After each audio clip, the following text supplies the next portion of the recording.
Alright, on this tutorial I'm going to show you to take off in a plane. Not that hard. So we're going to go ahead and demonstrate that in Super Tucano, which is the premier training plane that we use. Go ahead and get in the pilot seat here. Caution, gear down. Once we're in here, we're going to go ahead and start the engine. The engine will spin up. It'll do its thing. You can see you have the whole cockpit displayed here, all that. The HUD for the aiming.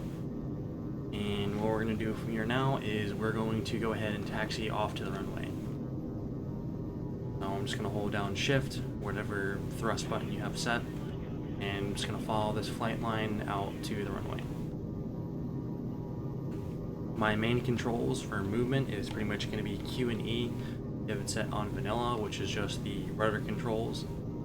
If I need to slow down, I'll hold down Z, which is the thrust, or I'll hold down X, which will is air brake. If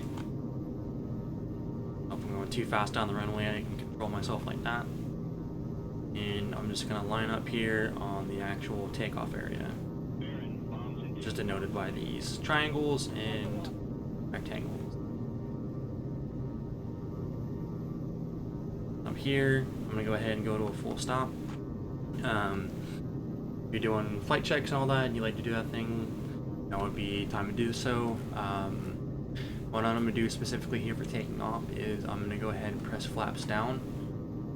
What that does, it essentially manipulates the airflow to get you more vertical lift. So when you're taking off, makes it easier to go up, and especially when you have bigger airplanes, that's pretty much gonna be what you need to do, especially for like the C-130 or the Galaxy. Looking third person view, you can even see that's what flaps look down look like. At this point I am good to go, so I'm gonna go ahead and put my thrust up to maximum, and I'm just gonna stay as straight as I can on this runway, let the airframe essentially accumulate speed. It's doing its thing. The smaller the airframe, the less speed you need to have to take off. So this one would pretty much take off at about 120. And then if I want to actually go in the air, I have to pull back S on the key. You'll see that the airframe is fighting gravity a little bit, and we're airborne now. So it might give you that kind of little bit of a flight, and that's not an issue. Don't yank back on S, which is your flight stick. Just gently tap it until you get in the sky. Once that's done, I'm going to pull my gears up by pressing G, and then I'm going to go ahead and put my flaps down, or correction, flaps up.